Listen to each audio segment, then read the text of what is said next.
All right, what's going on? I got a couple of reads here before we start the Thursday afternoon, just before Friday, Monday morning podcast, where I just check in on you. And then I do an interview, so I don't want to interrupt the interview. All right, I'm basically becoming Charlie Rose. All right, quip, everybody. The truth is, most of us are brushing our teeth wrong. What? What do you mean? Not for long enough, and forget to change our brush on time. That's because most brands focus on selling flashy gimmicks rather than better brushing. But not Quip. So, hey man, what makes Quip so different, man? Well, for starters, Quip is an electric toothbrush that's a fraction of the cost of bulkier brushes, while still packing just the right amount of vibrations to help clean your teeth. Ladies, keep it clean. Quip's built-in, Jesus, the text messages here. Quip's built-in timer, helps you clean for the dentist's recommended 2 minutes with guided pulses that remind you when to switch sides. Next, I gotta get one of these. How does it remind you? All right, party. Next, Quip subscription plans are for your health, not just convenience. They deliver new brush heads on a dentist-recommended schedule every 3 months for just $5, including free shipping worldwide. Quip also comes with a mount that suctions right to your mirror and unsticks to use as a cover for hygienic travel wherever you take your teeth. Oh, yeah, you got to cover your brush. Jesus. And finally, everyone loves Quip. They were named on Oprah's list. I love this toothbrush. Named one of Time's best inventions and is the first subscription electric toothbrush accepted by the American Dental Association, not the United Kingdom Dental Association. That's huge. Anybody can get their recommendation because evidently they're asleep at the wheel. But the American Dental Association. Plus, they're backed by a network of over 20,000 dentists and hygienists and hundreds of thousands of happy brushers use Quip every day. Quip starts at just $25, and if you go to getquip.com, GetQuip.com/Burr, BURR, right now, RIGHT, fucking with you, you'll get your first refill pack for free with a Quip electric toothbrush. That's your first refill pack for free. Yeah. At getquip.com/Burr, spelled GetQuip.com/Burr. And lastly, but certainly not leastly, GoDaddy. GoDaddy is the world's largest technology platform. God, I'm stupid. For small business. For small businesses? What's the plural businesses? I started a couple of businesses. You'd never get a second date. You got to say I'm an entrepreneur. You can't sit across there with spaghetti hanging on your mouth going, well, what have I been doing since high school? Well, I started a couple of small businesses. They help regular people get their businesses running and thriving with just about everything you need to make an idea real. These days, that means do-it-yourself websites. I can't believe I figured out DIY. Email, social tools, and even a business phone app for your Apple or Android made just for small businesses. Check them out. They'll do right by you. Well, there's no links or anything? Nah, he said I emailed you too. This is a two-parter, everybody. All right, here we go. Where's the rest of this? No, that's it. They'll do right by you. Oh, yeah, GoDaddy. GoDaddy.com. GoDaddy. You can do it, buddy. All right, that's it. Now, why don't we listen to the interview here with the one and only Danica Patrick.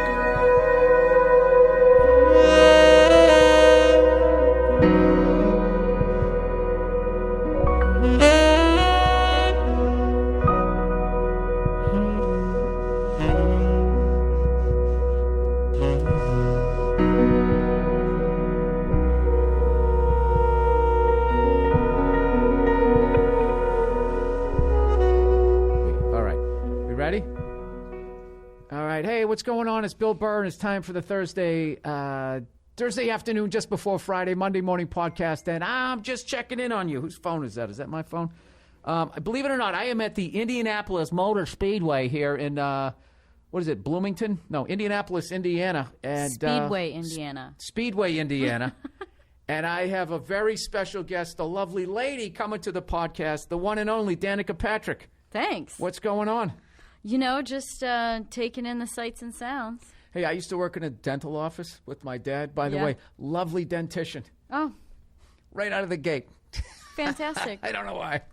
I've been doing the Invisalign. By the way, which I think is it's a great thing. Kind of straightened out my teeth down on the bottom. Yeah. But they make it seem like they're like, hey, you're just going to wear it for like 3 months. And then you have like this night guard thing. And I'm finding that it isn't. You kind of have to wear these things for the rest of the time, or else you go right back to having like snaggle teeth. So it's kind of annoying. So they basically get you, they're like, you get so happy with your new smile, and then they lock you in because they're like, you're on the hook. Well, it must be your fault that your teeth don't stay like this. Guess you're going to have to wear them forever. Yeah, and then I'm going to owe this guy money the whole time. I should have known. I screwed up. So anyways, it's a good thing you have probably some. What? Straight teeth? Oh, money? Yeah. I got a little bit of money. I go out there. I tell my shit jokes or whatever. We just went around the track in I was saying this Camaro, the color of my pubes. It was a little wimpy that it was a convertible. Did you feel like that was slowing you down? Would you have rather put the top down?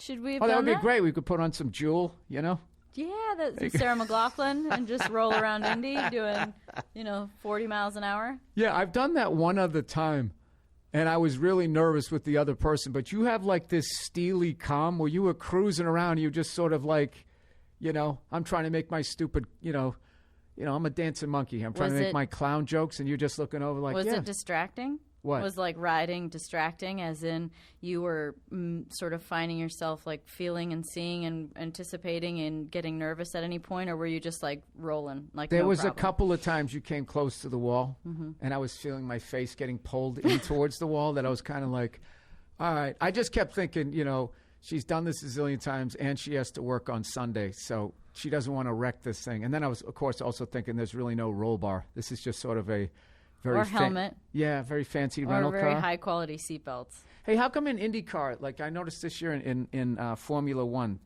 they have that ridiculous thing that's now, it looks like it's in their line of sight, that little halo thing that they have going around there? They're testing it. Yeah, they're testing the halo. Just, being exposed is dangerous, right? So there have been drivers killed through things hitting them. There's a crash in parts of the car. Yeah, you never think that. You think, I got a helmet Actually, on. the cars have a little wicker on the front of the cockpit where it opens up right in front of the steering wheel. Obviously, you have to be able to get in.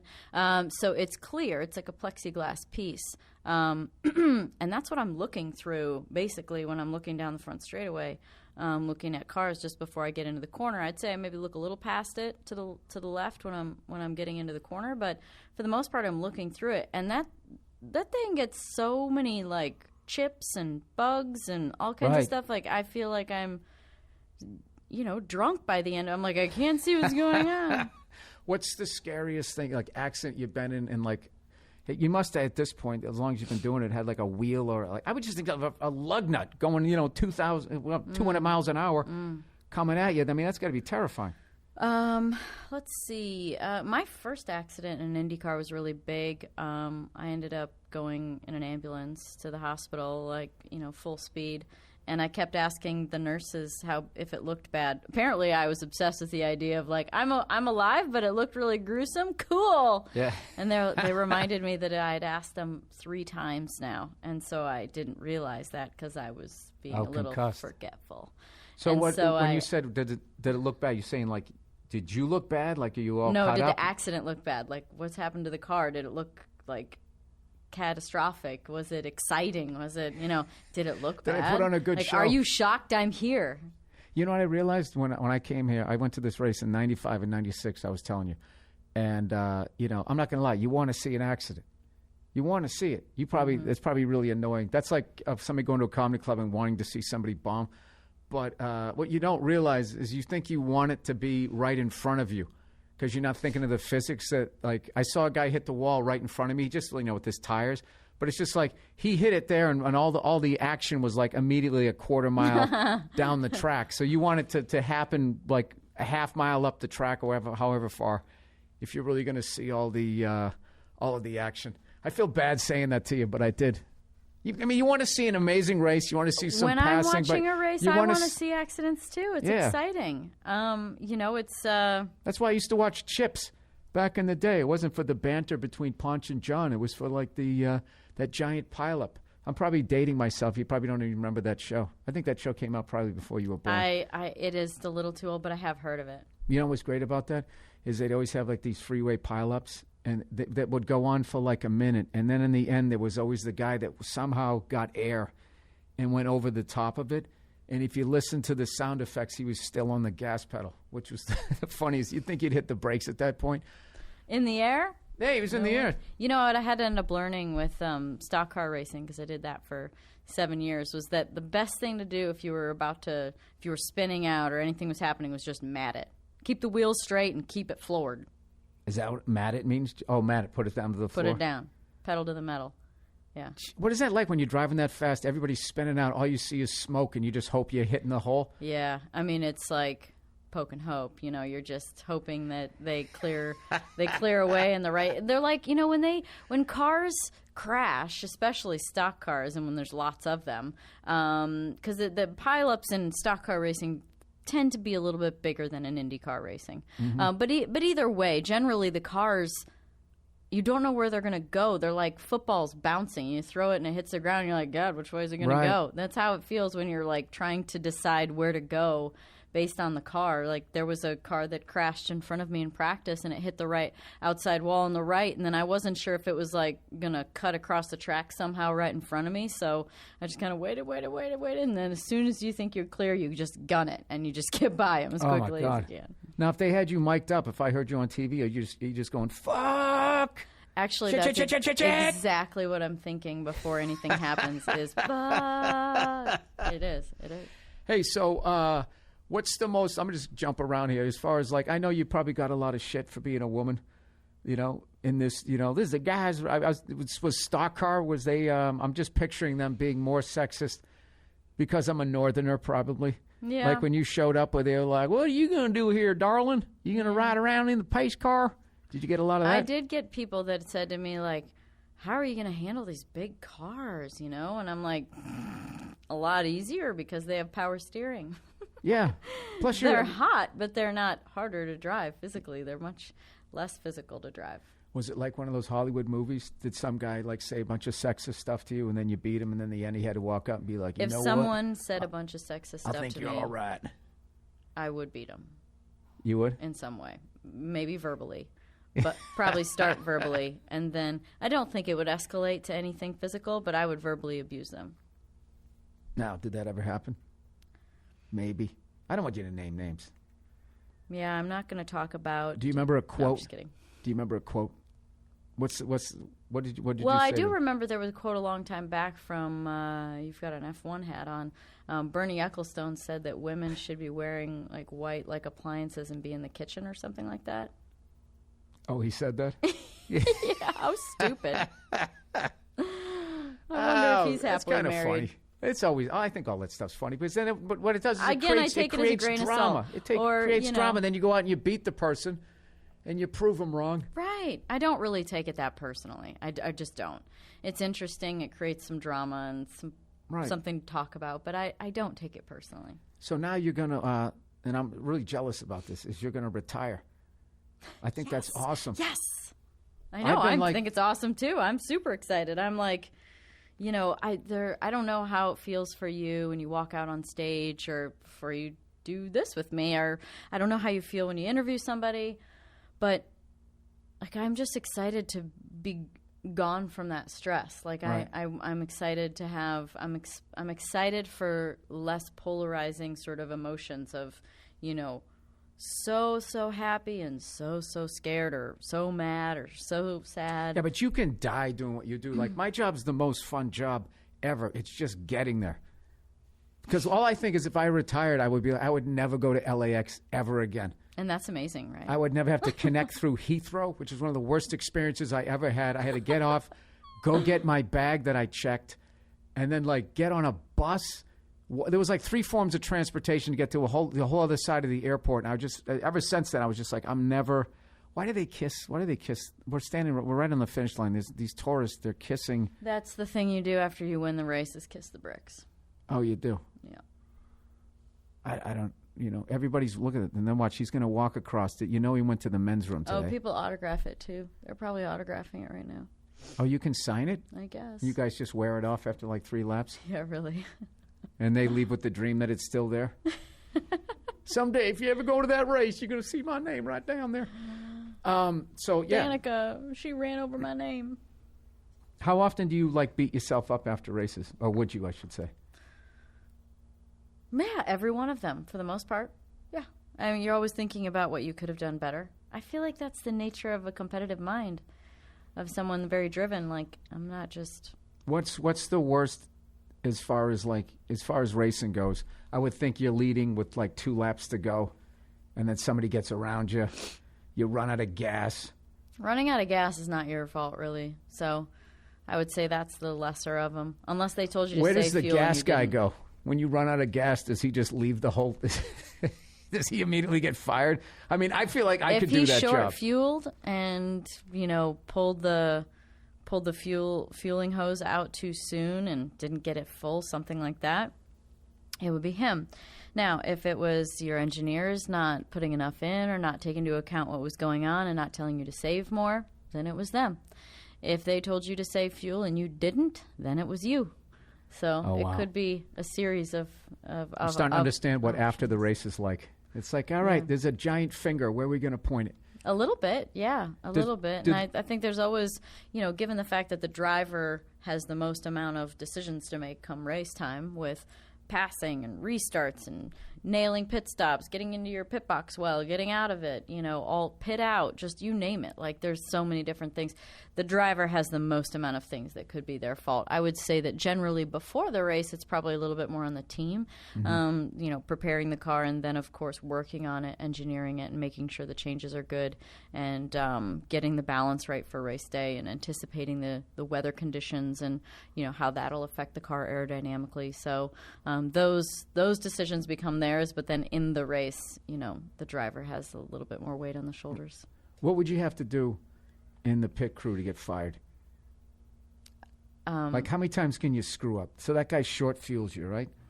Well, you're probably not going to get fired till after the race. But actually, that's not true. There are times where pit crews, let's say somebody falls out of the race, or sometimes it'll be the middle of the race. I think I've seen this before with Jimmy Johnson or something.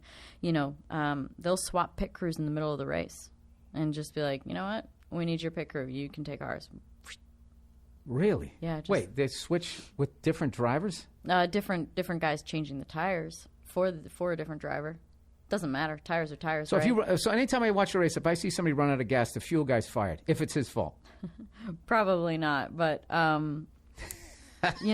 it's probably a little like baseball. Yeah, you can only give up so many home runs before you're going to go back down to the minors. Yeah, there's only so many strikes you get against yourself. All right, so you're going to retire after this race, and then you mentioned you have your own line of wine. Is that how you say it? I have my own. I have my own label. Booze? I make my own wine. I make jungle juice. No. You're a big drinker? I'm a big drinker. No. Slam a couple bottles down before you get out there on the track? Just take the edge off? Yeah, loosen up. I can't imagine. I don't even want to take a Tylenol before I go out, let alone... It seems, just going around in that rental car, who's kidding who? Glorified rental car, we just went around in. That would be, you said we're going twice as fast as this, We're going half the speed of what I'm doing in a car. And there's some right on your ass. It seems like it's a pretty terrifying sport. Yeah, probably don't want to be drunk. Yeah, I would think that. But yeah, I make wine. So I bought a property in Napa Valley in 2009. Smart. And just dirt, and then planted a vineyard. And it wasn't a vineyard. You started from scratch. Started from scratch. How do you figure out how to do that? I had a lot of help from who was my friend at that point in time, a winemaker. He is my winemaker now. So, I met him at. It really goes back to why I started it. You guys had a falling out or something? Did you not step on the grapes enough? no, he's still my winemaker. It's all good. I met him back in 2006 on a vacation there, and he worked at Quintessa at that point only, and he was, he was just happened to be there that day. It was during sort of the end of crush period, so it was November time. And it was a cool, nice, beautiful morning, and, the valley's got a little bit of fog in it, and, it's kind of, pulling back down towards San Francisco into the bay, and, I'm sitting there on this beautiful grassy knoll overlooking the vineyard, rose petals leading out to this place. Sounds like a romantic comedy. Oh yeah, it's not going to get real funny though. Unfortunately, it's going to get more serious. I'm enjoying and the a lot meteorology more of this. Expensive. High pressure system moving in. Yeah, so I just stood there and I thought, man, this is just so cool. Like, how amazing would it be to have something like this someday? And that I, in my mind, thought this must $50 million. I don't know. What do I need to do this? Right. And I thought, I don't have that kind of money yet. And then I like that you said yet. I really Always believed that. I was like, look, I might have $50 million someday to be able to do this, but I started slow, so went back a couple of years later and looked at some properties, and Aaron Pott is my winemaker's name. Aaron kind of helped pick it. Aaron Pott is your winemaker. Yep. So you might want to grow something else too. It's legal, isn't it? Yeah. Is it on a state level. Probably have It's to have weird a on a license. state level. Okay. And then if too many people grow it in your state, then you have too much product, and then you can't ship it out because then it becomes a federal offense once you go across state lines. Why do you know so much about this? I don't know. I'm not really a pot smoker. I'll do it occasionally. Like when I'm not drinking, I just get bored being me, So I just don't. What I like about drinking is I feel like I earn getting buzzed. Where, drinking whiskey, it's like you got to get it down. You know what I mean? Give me another one. Where you just feel like a man at the end. You're like, I drank all that whiskey. Not even that. Way. It's just like I feel like weed smoking. It's just like getting fucked up with like training wheels on. It's like you don't have to work. You just a couple of puffs, especially now with the stuff that I don't know what the old stuff was like because I never tried it till like my late 30s, and all it does, it just puts me, they take two puffs, and then you just kind of like for 2 seconds, like, this is kind of cool, and then I just fall asleep.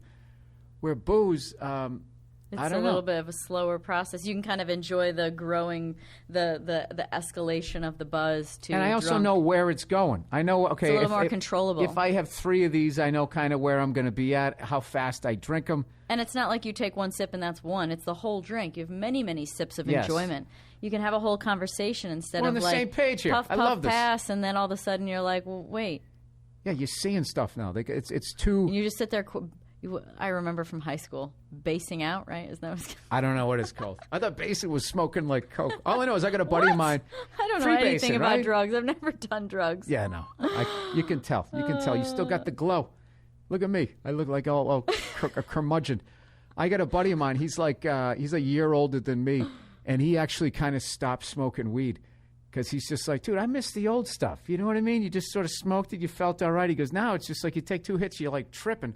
And I think that's just because there's so many people growing it now, and they got to have theirs be like more intense and stronger than the next. Yeah, I don't. All I know is there's just a big thing with sativa. Somebody needs to make the Pinot Noir of weed. Then is that something your, a little lighter, something you can sort of smoke all evening, maybe, or sporadically through the evening. Pinot Noir, nice. It's a lighter red wine. You just sold the hell out of that to me. You know what? My wife wants to go up there. So, like, what's the difference between, is it Cabernet? Cabernet and Merlot? Merlot.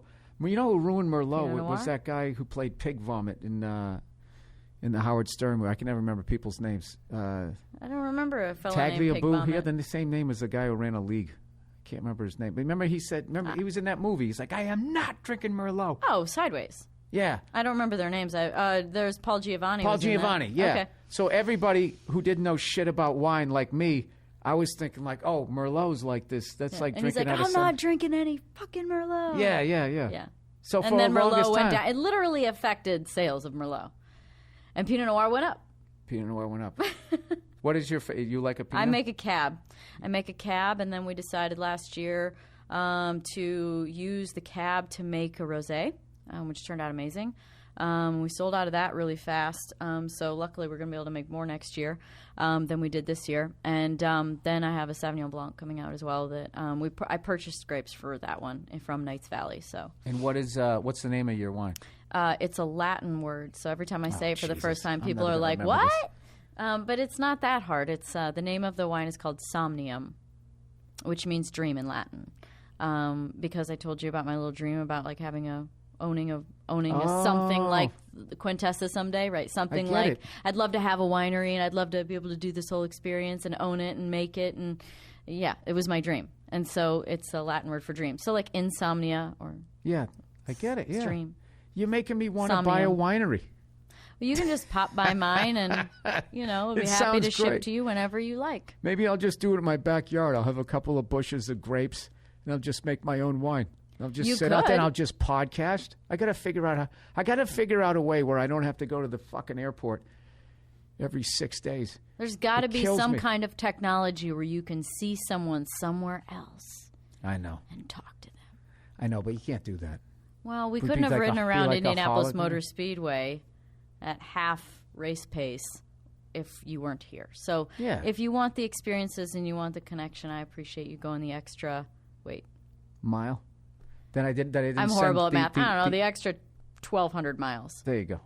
Oh, from L.A. Yeah, whatever. I took the red eye. That still counts. Those miles still count. What Red other eyes s- are punishing. what Oh, other Do you sports- sleep What on? on a red eye? Can you sleep on airplanes? Yeah, I can. I do, but usually you want to get the window seat so you don't get that tap. And you, like someone's got to go up and go to the bathroom. But I had the aisle seat. That'd but be me, by the way. you got a weak bladder? I just drink a lot of water. Speaking of, it's a great idea You drink a lot of water. Why? because it's really good for you. Oh, okay. I wasn't challenging you. I was just asking. Yeah. You got this way. I wasn't trying to pass you. I work out a lot, so I do Oh, do sweat a you? lot, and then Do you? You work out a lot? Is that what you do? What else do you do? I sweat in race cars, and You're not one of those. just generally a sweaty person. You're No, not one of no, those I'm not. people I'm not. that you don't do that. What is that stupid thing where? Bikram yoga. No, the people where they got to run down the street so you know that they're working out. What do you call? Not Fitbit. What do you call that shit? It's a new kind of working out. Where you run down There's the street. usually like a garage door. They have it open and they're making all kinds of noise. And then CrossFit. CrossFit. I do that. Can you? Why do you got to Go run ahead. down? Why Judge. do you got to Judge. run down the street? Well, because you needed to accomplish your 400-meter run. That's part of your workout. Aren't you WOD. just trying to run by people sitting down eating brunch to make them feel guilty? Because every time I sit down, I get a It's little not my eggs fault Jim you feel guilty. Florentine. Huh? If you had gotten done with your workout already and were at breakfast, you'd be thinking to yourself, I've already done that. But instead, you're feeling guilty. Yeah, but I would want the person to know that as You they see, ran by me. It's a little self-reflection moment. You see somebody working out, and it reflects back to you that you're not. I think and you're you feel blaming the guilty. victim. One of us is blaming the victim. One of us is being a jerk here right now. And I have too The much only of an thing that ego makes to think it's me. I feel guilty when I see somebody working out, thinking to myself, I could do a 2-a-day, right? I do 2-a-days as often as I can, but I'm like, man, I wish I had more time to work out. What do you? What is your workout? CrossFit, mostly. I do What is CrossFit. CrossFit's I like mean, it's screaming basically and jumping jacks. You know, the way that the classes are usually structured, they're an hour, and the beginning is some kind of a warm-up, some kind of Just shake it out. some kind of maybe a gymnastics move. And You gotta get in there's pike position. I already Sure. can't do this workout. then there's usually an Olympic lift that you work on. So deadlift, Wait. clean, Is that where you got to like squat all the way down and push put it behind press, you? back squat. Yeah. Just. I And then understand you're a and then professional there's the driver, workout, so I get and then that. there's the actual workout part. And the workout is between, anywhere from like 5 or 7 minutes to 25 minutes. That's pretty much what the workouts are in CrossFit. They usually range around the 12 to 15. Why would a regular person like me ever want to put that kind of weight up over my head, squatting down, blowing out my knees, and then trying to blast up? Like, what is that going to do for me? As don't you want to kind of like take it easy on your body? Well, I mean, I mean, I get they you. do You're say a professional athlete. I get that, weights and impact on some level does actually strengthen your bones. Who said that? The people who make the weights? Because you got to look to see where it comes from. Because like in my lifetime, Absolutely, eggs I have been agree. good for you, bad for you, and Good then for you, bad for you. Yeah, so I feel, lethal like cigarettes. Did you watch What the Health? No. God, I watched that and I'm like, I'm just gonna die tomorrow. Oh yeah, as far That's as all everything that's that's in gonna our happen. food, Yeah. right? Oh God, and they told you sugar wasn't bad in that one. They're like, no, eggs are like smoking, and I eat 2 eggs sugar every is morning. just fine. I'm like, I'm so confused. Who is putting this shit out there that's confusing me? That's why you have to read both sides. There's no You have way sugar's good for you. No And way if sugar's good eggs for you. are It's bad like, for you, I would have died like- 10 years ago. I eat 2 eggs every morning. I love eggs. Yeah. They taste too good to be bad, but Cinnabon And I tastes feel good too too. good when I have animal meat, so I can't imagine how that's bad. It's a byproduct of the sun. If it's not made by the sun, you shouldn't eat it. I do stand by that. It sounds good to me. Yeah. I'd have to sit down and work that out. Like, I mean, an animal's a byproduct of the sun. They eat the grass that's grown by the sun. You know what, Vegetables made by the sun. Right. Fruits. Now, is your Plastic made is by your for the most part is your are your Cheerios made by the sun? I love Cheerios, Pretty refined. but I put bananas on top of it, made by the sun. That's better. That's good. Maybe go for the whole banana and maybe some almond butter with it. Oh boy. I just literally felt I you got it. So in we, my kitchen yesterday, critiquing what I was. Oh, it's that I would definitely You might want do to add that. a little almond butter to that. You pasty fat fuck. So you're not. You are pasty, but you're not.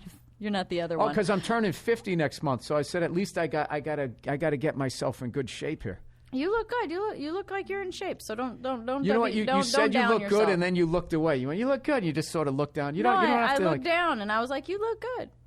Yeah, So I get on the airplane tomorrow. tomorrow with a bunch of people headed to New York to do media day for the Indy 500. You have to leave here and then come back. Yeah, I went. Well, actually, that was Monday night. Gosh, sorry, that was Monday night after practice. We went, and so there's food on the airplane, and so we're kind of like handing it out. Here, Why here, can't here. those lazy bastards come out here? I mean, football, Right? they don't have to leave where the Super Bowl is. Right? Actually, every driver went. There were like 1 or 2 drivers in each location, but there was like 34 drivers out in America Oh, it was doing a media. promo thing. Spread it out. Because if you So- put it on TV, it's not going to leave the state here, right? Yeah, that's You- true. you gotta There's- go where they're at. well, look, yeah, there was a lot of local TV done, I'm sure. So anyway, we get on the plane. We're handing the food out, and then they're handing out like the dressings and the bread rolls, and they're like, "Anyone want bread?" And I'm like, I look back and I'm like, there's absolutely nothing in that. The nothing in that food that's going to help you. There's zero. It's like no nutrition. It's You nothing. told the other drivers that? No, I told that. Well, there weren't any other drivers. okay. They were just. It was a few guys, few girls on the plane. It was just people from NASCAR or people from IndyCar, my people, whatever. So anyway, yeah. So I told the girls that when getting their bread rolls, I was like, "There's nothing in that that's going to help you. Nothing is going to." So you were talking about coming into your kitchen and critiquing your Yes, food and now I whatever get else. it, yeah. This is what I would do. So anyway, I told them I went on a long diatribe of all the things that all my opinions and thoughts and feelings and. Well, I They got to didn't, admit, and you know what? They didn't eat it. they didn't eat it. There you go. Yeah, I bet when And you we started left, talking about chia pudding, and somebody had it for breakfast the next day, and they were very excited. And I was like, "I'm so proud of you." What is Yes. chia pudding? Well, it's chia seeds mixed with some kind of a milk of What- some what are sort. chia seeds? So chia seeds are the little tiny little balls, and when they come in contact with the liquid, they puff up almost like a. Chia pet?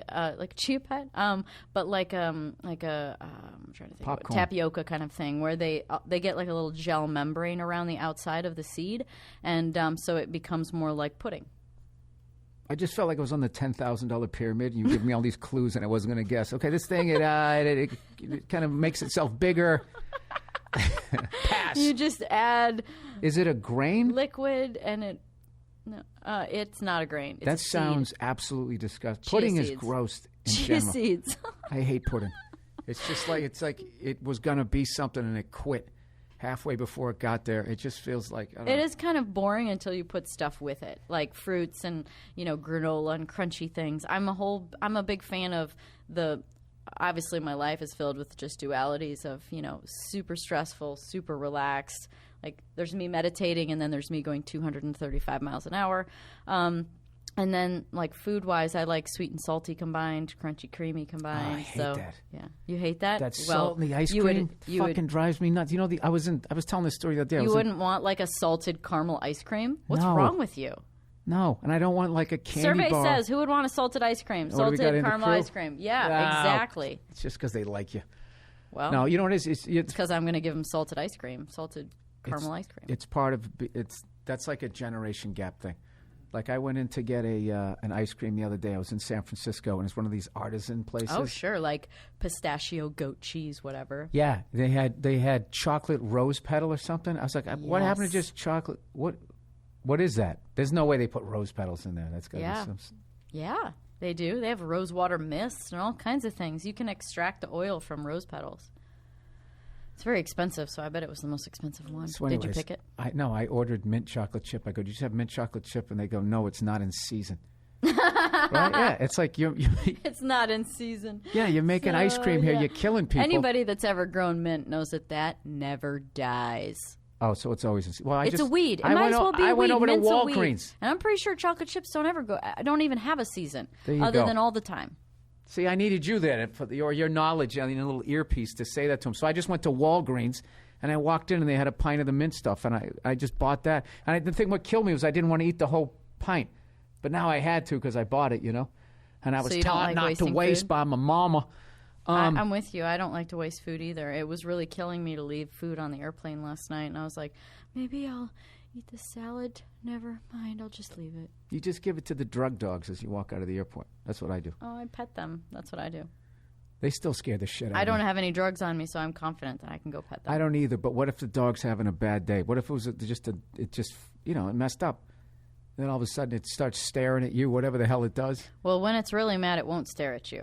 Have you ever raced in Singapore? No. All right, I did a gig in Singapore, and that's where they put people to death all the time. I have never been so terrified walking through customs. Like I made sure I looked through my bag like 1,000. I don't even do drugs, but like you get like the death penalty over there. I think if you have like a joint. Something abroad, like where you get locked up abroad. Yeah, that made me not want to travel. Seriously? Yeah, but people kept doing such dumb shit. What things scare you the most? What do you get the most? What? The ocean. Really? Is it the fish? Sharing my feelings. No.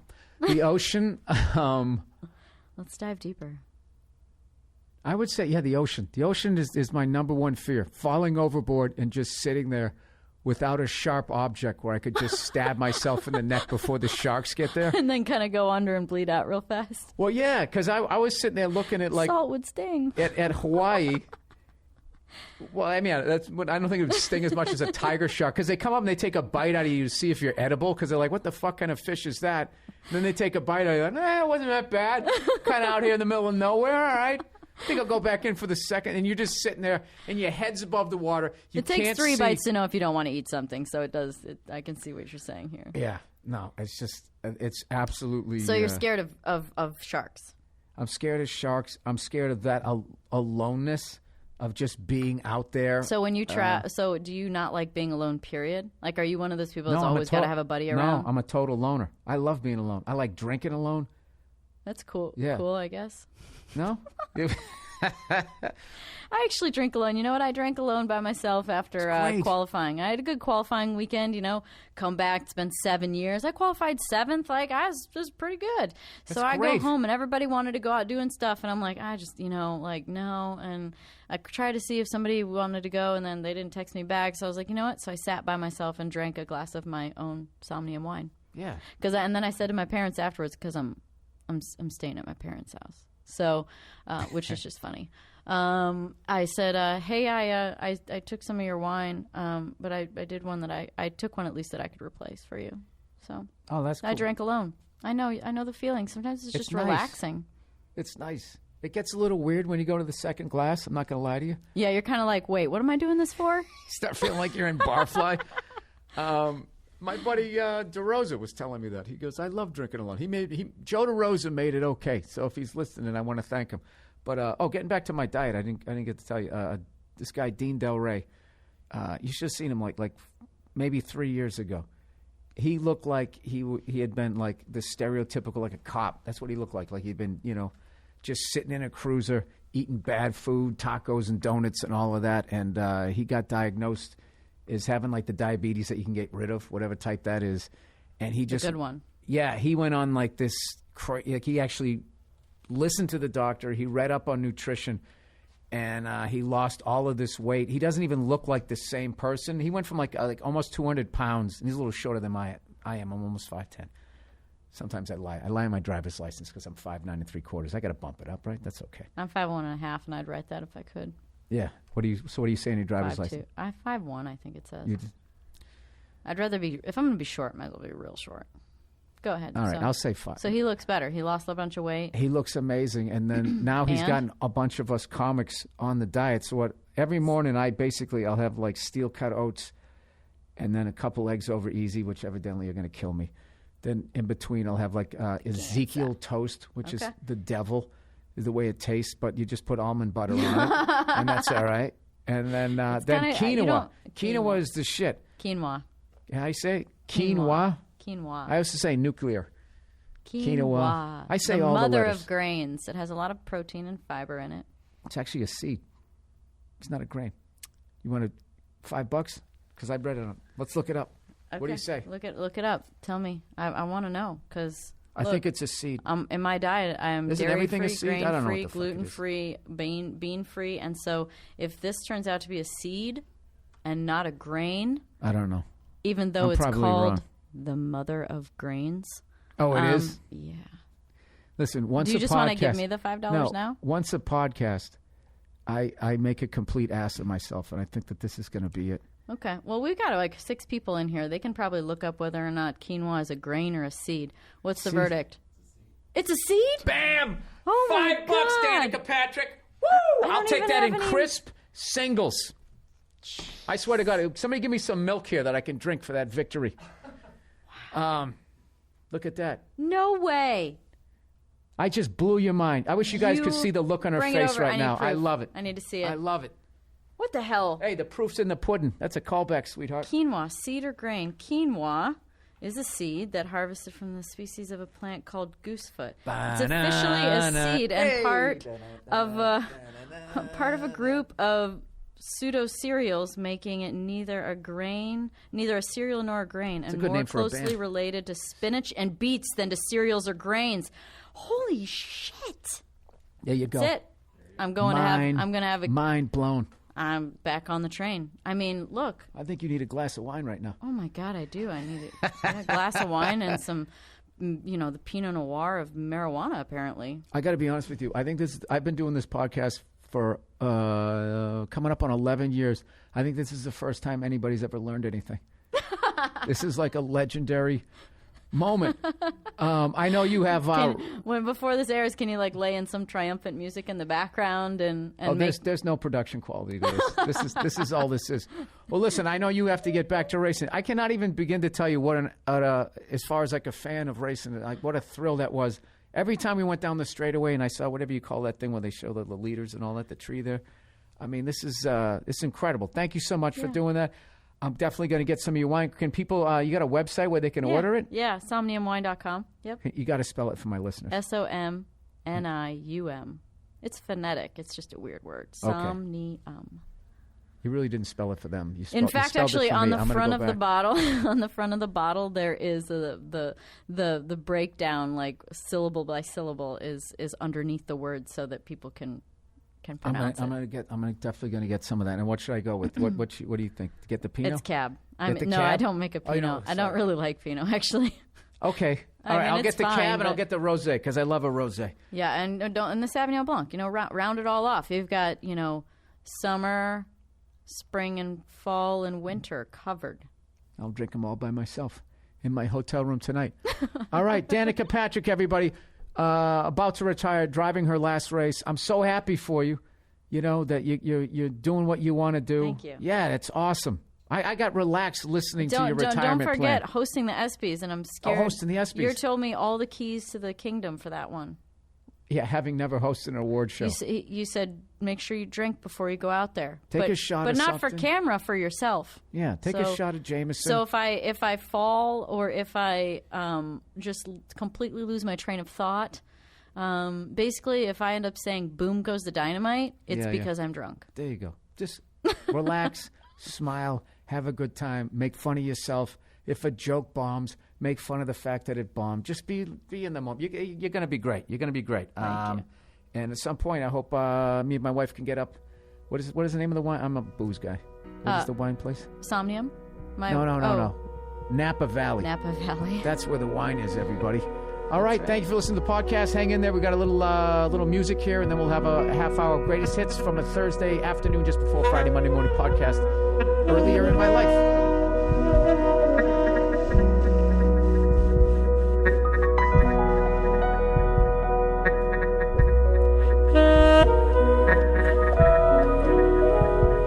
So anyways, I go to the airport, and I'm taking the red eye, taking this 10:55 flight, non-fucking stop, because that's how I do it. All right? I'm on a good plane. Why would I want to get off it and switch and roll the dice and get on another one? You know? Let's just fucking get there. When I drive up to San Francisco, I don't pull over in fucking Burbank and then get into another car. We get it, Bill. All right. So I get on the fucking plane, right? I use my miles, bump myself up like a fancy person. You know, maybe I invented the Cheesecake Factory, people are thinking. And then they see how I'm dressed and they go, oh, no, he didn't invent the Cheesecake Factory. And I go to sit down in my seat, and I go to set my bag down. I was going to set it down right in front of me, and the nice fella sitting next to me goes, why don't you stick it in the middle? There's room. And he moved his bag out of the way. I'm like, all right, this guy's a solid dude or whatever. And then all of a sudden the waitress comes by. A stewardess, whatever. She comes by. Flight attendant, whatever the fuck you're supposed to call them. She comes up, and she, can I get you gentlemen a drink? And I was like, yeah, let me get a water, please. Ice or no ice? However you make it. Stop acting like it's a fucking martini. It's all right. Just give me a water with ice. Thank you. And the guy next to me, he orders a Dewar's neat. No ice, no nothing. Just put it in there. So they bring our drinks, all right? And I'm really thirsty, so I start sucking mine down, and he just throws his back like it's nothing. Like fucking John Wayne, right before he's going to turn around and beat up three mustachioed guys in the 1930s, right? So I'm just sitting there, and everybody's getting on the flight, you know, and I'm looking around at the passengers. You know, I'm fucking doing whatever I'm doing, and all of a sudden the guy next to me, Mr. Dewars, goes to me, he goes, excuse me, he goes, are you afraid to fly? And I looked at him, I was like, what? He goes, are you afraid to fly? And I go, no, I'm not. And he goes, all right, but you know, it's, he goes, it's okay, you know, it's okay to tell me if you're afraid to fly. And it's immediately getting weird. And I'm like, no, I'm not afraid to fly. And then I'm thinking in my head, wait, is he afraid to fly? And that's why he's drinking the way he just drank? And now he's hoping that I'm going to be afraid to fly, so he, you know, he just wants to open up? That's what I'm thinking. And I'm like, yeah, no, I'm not afraid to fly. And he won't leave it alone. He goes, all right, because, you know, you're fidgeting, you're looking around at other passengers. And I'm sitting there looking at it like, is this guy fucking serious? And I go, no. I go, I'm not afraid to fly. So now I'm like, fuck this guy. I'm not talking to this guy for the rest of the flight. This guy's weird, man. It's like paint the picture. He's like 32-year-old, wiry, in shape, but like wiry white dude. He's got a scully cap on with fucking glasses. You know. And he goes, like, there's like a minute of silence and people are still getting on the plane. And then he goes, hey, sorry about that. Sorry, we just got off on the wrong foot. He's like, my name's so-and-so. He goes, what's your name? And then I'm thinking in my head, like, what's my name? My name's Frank. I wanted to give him like but for some reason I just went, it's Bill. And he goes, oh, hey, Bill. And he goes, nice to meet you. So we shake hands. And I'm just looking I don't have any poker face. I'm looking at the guy like, what the fuck is your problem? I'm not even trying to I'm not trying to be pleasant. I'm already done with this guy. So then the guy goes, oh, hey, Bill. He goes, why are you going to Indianapolis, Bill? Right? Like he's fucking interrogating me. And I'm like, is this guy fucking serious? And I start doing the math in my head going, wait, is this guy like an air marshal or something? And I'm like, no, he's not. He's fucking slamming booze over here. Fuck this guy. So I just go, look, I don't have to answer your questions. That's it. And I just look straight forward. He goes, okay, now I'm concerned. Okay? I am concerned. And I'm looking at him like, concerned about what? He goes, you're fidgeting, you have issues with other passengers, and blah, blah, blah, blah. He starts painting like this, like he's been, I don't know what the fuck, like psychologically breaking me down. All right, so now by this point, they've closed the door to the fuselage, and we're starting to taxi. And I just finally look at the guy, and I go, you know, I came up with the fight. At one point, I literally stick my hand out because he kept saying I was nervous. And I stick my hand right in front of his face, and I hold it level. Oh, that's what I did the first time, yeah. I hold it level. I go, I'm not nervous. And he goes, well, anybody can do that. And that's when I was like, fuck this guy. I'm not talking to the guy. Sorry, fuck this story up. Then he came back, got my name. Now he's going, why are you going to Indianapolis? And I finally look at him. I say, listen, pal, I'm drinking waters. You're drinking doers, okay? There's no issue over here. And then he goes, it wasn't doers. What she gave me wasn't doers. Really? What was it, some sort of spy juice? You fucking jerk off. This point, I want to punch him right through his fucking stupid wiry glasses. Right? So he's going like, you look around hostile. And I said something that just ticked him off. I was just, yeah, dude. I go, I don't have to answer your questions. All right? Leave me alone. And then he starts going like, okay, now I am really concerned right now. He goes, why are you going to Indianapolis? And I just look at him. You know what I start doing? I start doing like this Ryan Gosling. You know that little smirk, that fucking Mona Lisa smile he has as he smirks his way through all his fucking movies? I go full on Ryan Gosling. Now I'm not talking to this guy, and I just keep looking at him. And I give him that little half a smirk, and I just shake my head. That's my game now.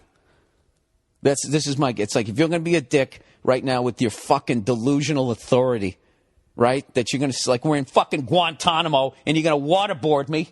Huh? There's no water. There's no board. Go fuck yourself. Here's my smirk. And I'm just going to shake my head at you like you're a fucking pathetic human being. This is what I'm doing. Right? And this is the funny thing. I'm such a dick. All I have to say to the guy is I'm a comedian. I'm going to do a sold out show there. And that would make him back off. But I'm a dick. I'm like, fuck this guy. I want to see where this is going. So now he's all fucking amped up. And he starts dropping he's saying the F word. He's sitting there going, if you don't fucking answer my question right fucking now, I am going to hit that call button. We're sitting there taxiing down the fucking, getting in the line. I'm going to fucking hit this fucking button if you blah, blah, blah, blah, blah. And I'm just fucking Mona Lisa smile, smirking, just shaking my head like you are a fucking retard, right? So now he's saying the F word so much. The lady who's sitting in front of me, diagonally in front, right in front of him, turns around and looks at us. And now my heart's racing. I'm like, where's this going? This is going to be great. I am 100% fucking innocent. This guy's drunk, and I think he's going to hit that button. Oh, I got a feeling he's going to hit that button. What's going to happen, right? I want to see what the pilot looks like. Let's see where the fuck this is going, right? So he goes, if you don't fuck, he starts bringing his hand up to the button, going, I'm going to hit that button. You don't think I'll fucking do it? I'll hit that button. And I'm sitting there smirking at him, thinking in my head, go ahead, hit the fucking button. Let's see what happens. Let's see what happens, right? So finally, now he wants to hit the button, and he can't fucking find it. And it's in defense of him, I couldn't find it either. I was looking up there. I half wanted to hit it myself. Then he finally finds it, and he hits it. Boom, right? And now I'm just like, holy shit, what's going to happen? And he's sitting there going, yeah, huh? You want to fucking play this game? You want to fucking play this game? And I was surprised. I mean, it took like 30 seconds before a flight attendant, the one who gave him the booze, which evidently wasn't booze, comes over.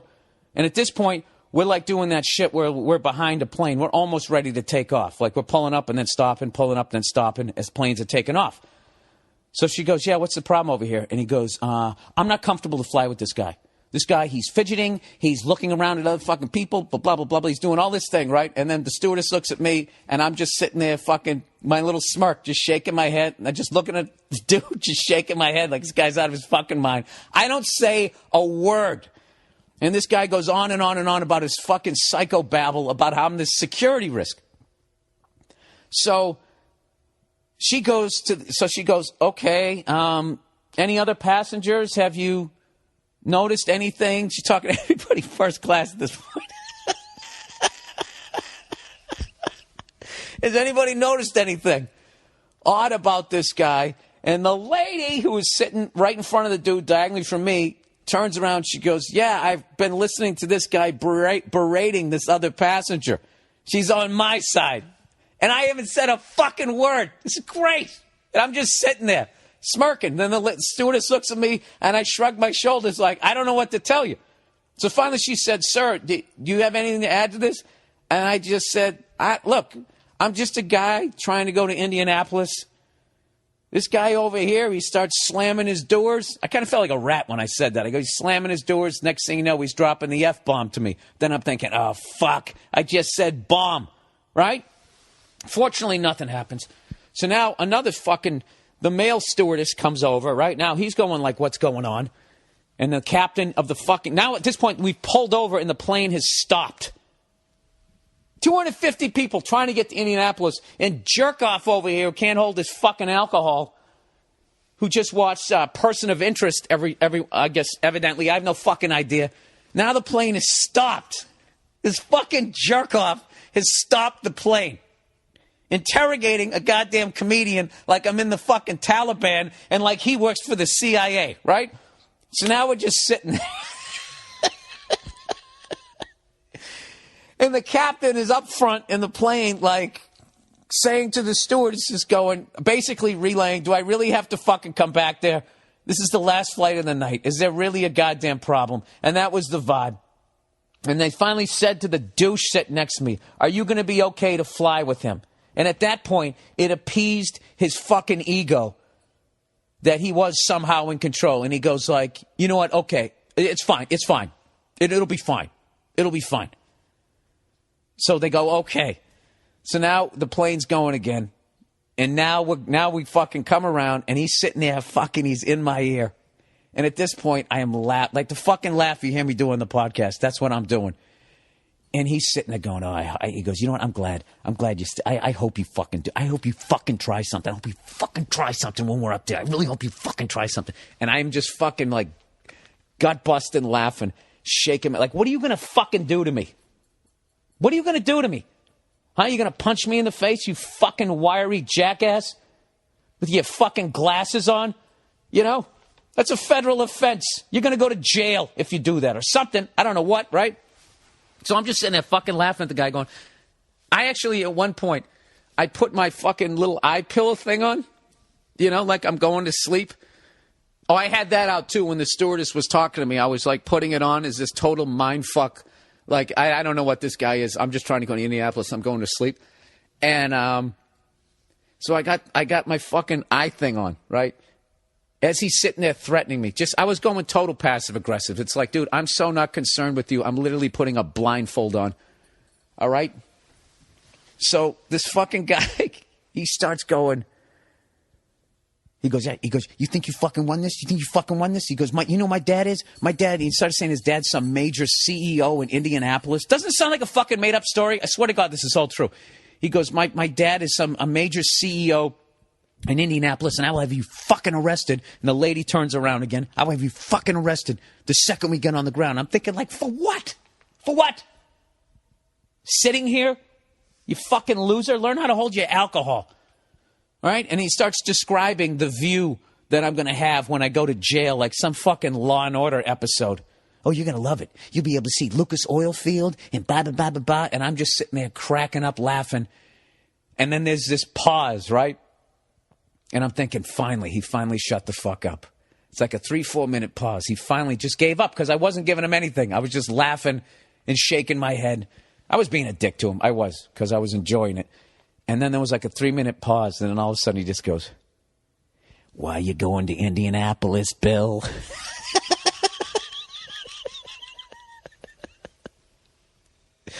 So we're like 20 minutes into the flight. And I got to be honest with you, my adrenaline was so going during all of that because I knew I didn't do anything wrong, but I thought we were literally going to go back and there was going to be fucking cops there. And like if the fucking stewardess or the pilot asked me who I am and where I'm going, I'm going to tell them. I respect your authority. You're just you don't have any fucking authority. I don't have to answer your questions. It was one of the most